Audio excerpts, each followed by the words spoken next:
ada orang mengatakan bahwa dia menjadi orang musyrik gara-gara ada patung-patung. Nanti dulu. Tidak semudah itu. Yang diharamkan disepakati ulama itu adalah apa? Berhala.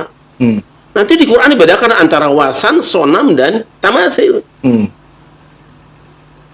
Memang Nabi Ibrahim pernah mengharamkan mahadi tamathil lati antum laha akifun. Ini tamasil ini apa yang kalian sembah ini? Kamu berkumpul di situ. Kami menyembah dia. Tapi jangan lupa Nabi Sulaiman juga bikin tamathil.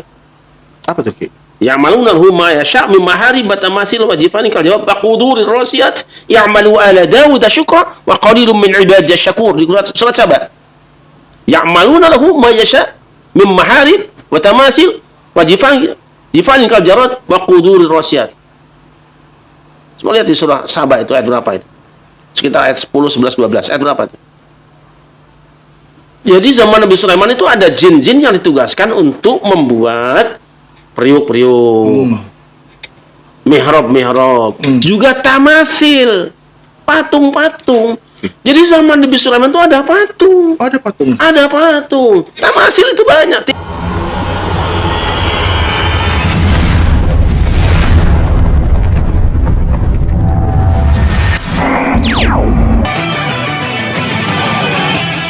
Assalamualaikum warahmatullahi wabarakatuh, Sobat Parasuka TV dimanapun Anda berada. Alhamdulillah hari ini kita bisa berjumpa kembali di program dan tayangan yang sama. Sobat-sobat Parasuka TV, Alhamdulillah salawat masalam kita sampaikan pada junjungan kita Nabi Muhammad SAW, dan semoga hari ini kita masih dalam keadaan sehat walafiat, masih bisa terus menjalankan ibadah di bulan suci Ramadan tahun ini. Dan seperti biasa kita masih bisa berjumpa bersama guru kita tercinta, orang tua kita tercinta, Kiai Haji Raden Syarif Rahmat RASMA. Baik, sobat-sobat Parasuka TV, hari ini kita akan membahas sebuah tema yang cukup membuat kita bangga, merinding, memiliki asa yang baru, khususnya buat masyarakat Jawa Barat dan umumnya buat Indonesia. Ada sosok anak bangsa yang menjadi seorang pemimpin dengan sebuah atribut yang berbeda, keberanian yang berbeda, filosofi yang berbeda, pandangan visioner yang sangat luar biasa. Beliau adalah Bapak Deddy Mulyadi atau dikenal dengan KDM ya. Dengan banyak sekali kita lihat di tayangan-tayangan YouTube-nya bagaimana beliau bertindak layaknya seorang bapak, layaknya seorang teman kepada masyarakatnya. Hari ini kita akan bahas dari perspektif Islamnya. Dan kita lihat dulu tayangan satu ini tentang Deddy Mulyadi. Saya lahir dari keluarga sederhana, anak ke-9. Bapak saya tentara tapi palang 3, prajurit, kan 28 tahun dia sudah sakit. Akhirnya tidak bisa meneruskan tugas, tinggal di desa. Nah, ibu saya itu nggak bisa baca tulis, nggak sekolah. Berawal dari karir jadi anggota DPRD. Saya DPRD dimulai dari pedagang beras, kemudian punya uang, punya modal, nyalon anggota DPRD, saya menang.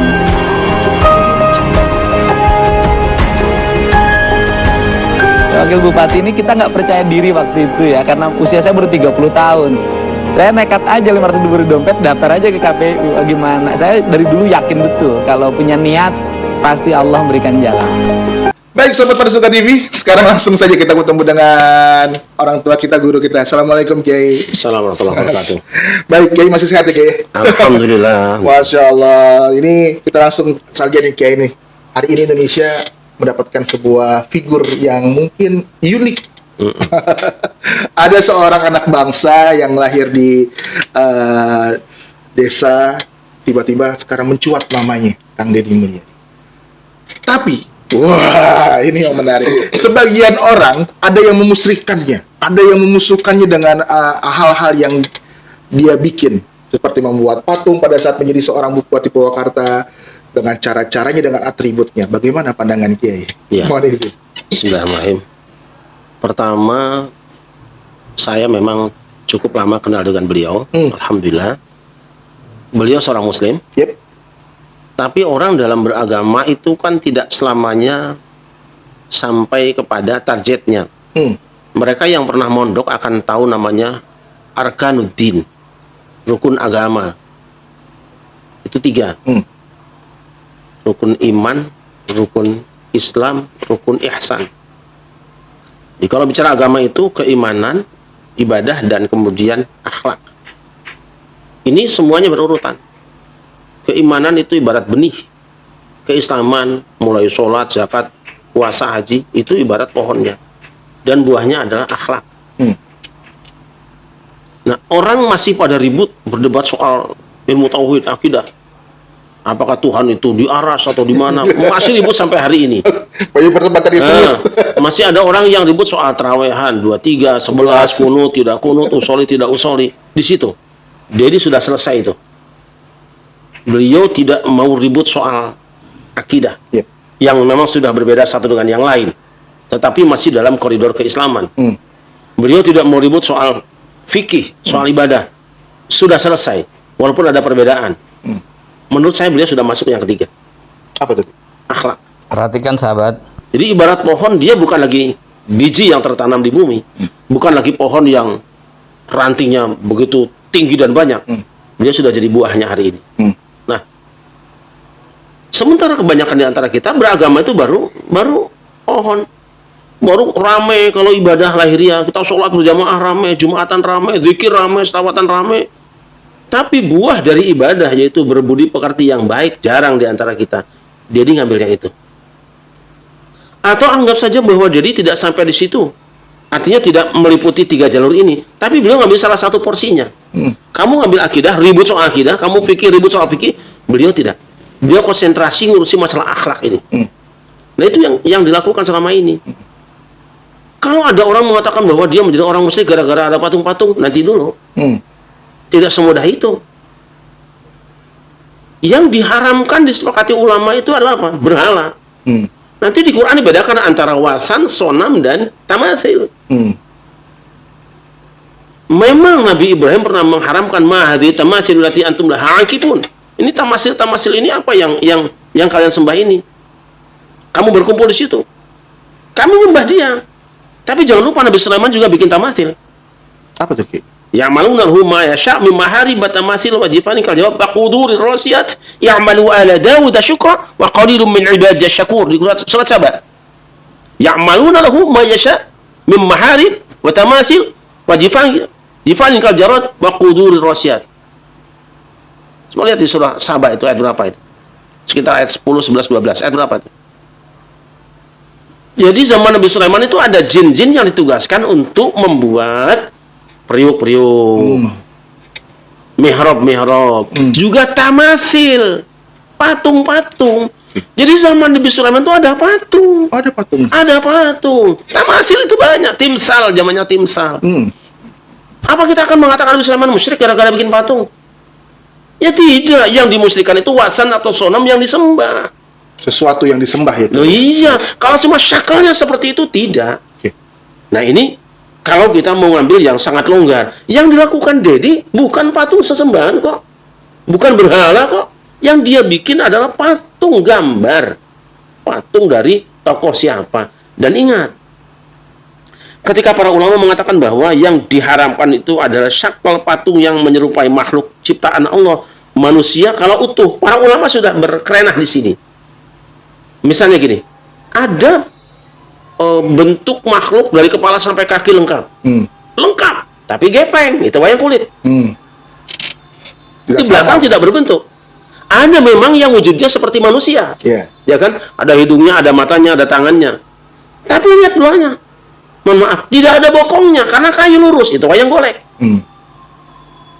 Itulah kehebatan ulama Indonesia dulu ketika mereka berdakwah di hadapan orang-orang yang sudah beragama dan punya budaya, mereka punya wayang. Maka wayang mereka buat tidak melanggar syariat. Gitu loh. Ada yang lengkap tapi gepeng. Iya kan? Ada yang bentuk tapi tidak ada pantatnya. Nggak ada kakinya, itu wayang golek. Jangan dianggap orang Indonesia itu bodoh. Nah, sekarang patung yang dibikin oleh Kang Dedi misalnya, patung Sri Baduga siapa? Itu bukan berhala kok. Bukan untuk disembah, tapi kalau disembah loh, jangankan Anda, kita yang jauh juga akan turun. Tapi setahu saya tidak. Beliau sedang mencoba mengekspresikan kembali keinginannya untuk bangsa ini sadar bahwa kita pernah besar dulu, pernah berjaya dulu, kita punya budaya. Jangan sampai gara-gara satu agama datang, budaya ya ikut agama itu. Agama ini datang, budaya itu datang. Ambil agamanya tapi tidak budayanya. Karena agama tidak identik dengan budaya. Gitu loh. Wah, luar biasa nih. Baik, Kiai, dari satu tayangan kita melihat ada pada saat Kang Deddy melihat hutan itu rusak, dia menangis. Di satu sisi juga kemarin terjadi banjir yang cukup luar biasa di Bekasi dan yang lain-lain. Lalu dia cepat mengambil sebuah tindakan untuk kembali membuka ruang hijau di daerah Puncak dan sekitarnya. Bagaimana pandangan Kiai tentang hal Lihat di Quran, zuhara fasadu fil barri wal bahri bima kasabat aydin nas liyudhiqahum ba'd alladhi 'amilu la'allahum yarji'un. Kerusakan di muka bumi sudah nampak nyata. Di daratan dan di lautan karena bima kasabat aydin nas. Karena perbuatan tangan-tangan kotor manusia. Tahu dampaknya? Liyudhiqahum ba'd alladhi 'amilu. Nanti mereka akan merasakan dampak negatif akibat perbuatan mereka sendiri. Lalu la'allahum yarji'un, diharapkan mereka coba kembali. Yang dilakukan Kang Deddy mengembalikan hutan kepada aslinya, pada fungsinya. Ini mengamalkan ayat ini sebenarnya. Nah, kalau dibiarkan ya, sebahagian dari apa yang mereka lakukan akan mereka rasakan dampaknya. Banjir di Bekasi, akibatnya dari mana? Sejak lama kita juga sudah teriak-teriak sebetulnya di kawasan Puncak, kenapa sih kok banyak banget bangunan?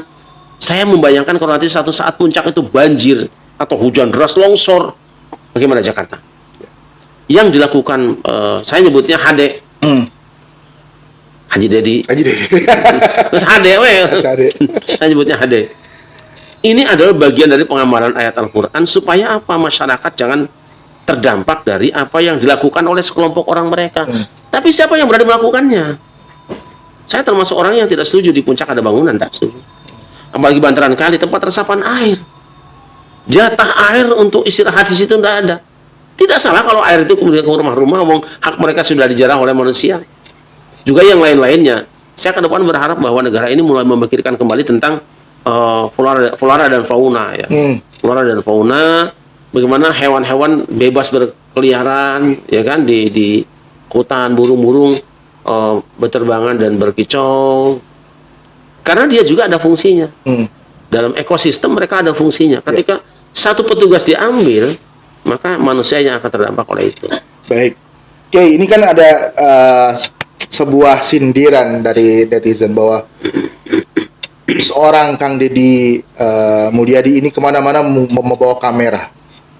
Ada yang bilang ini ria, ada yang bilang ini pencitraan, ada yang bilang ini adalah salah satu cara untuk tangga nanti di tahun yang berikutnya. Tanda kutip. Menurut pandangan Kiai, silakan. Yang bikin rusak sejarah itu karena dulu tidak ada data. Orang bisa mengolah berita, membuat cerita karena tidak ada data. Lu kalau sekarang Kang Deddy nggak bawa kamera, kamu yang bawa, mau apa? Ya kan? Sama seperti penceramah yang diputarbalikkan ceritanya itu. Kalau dia nggak bawa kamera sendiri, nanti kamu yang bawa kamera, musuh-musuhnya dia, yang membenci dia, kamu putar balik buat jualan itu. Sudah benar itu yang dilakukan. Semua harus ada data. Ketika nanti ada orang yang bikin berita yang berbeda, putar ini aslinya loh. Ya ini bohong.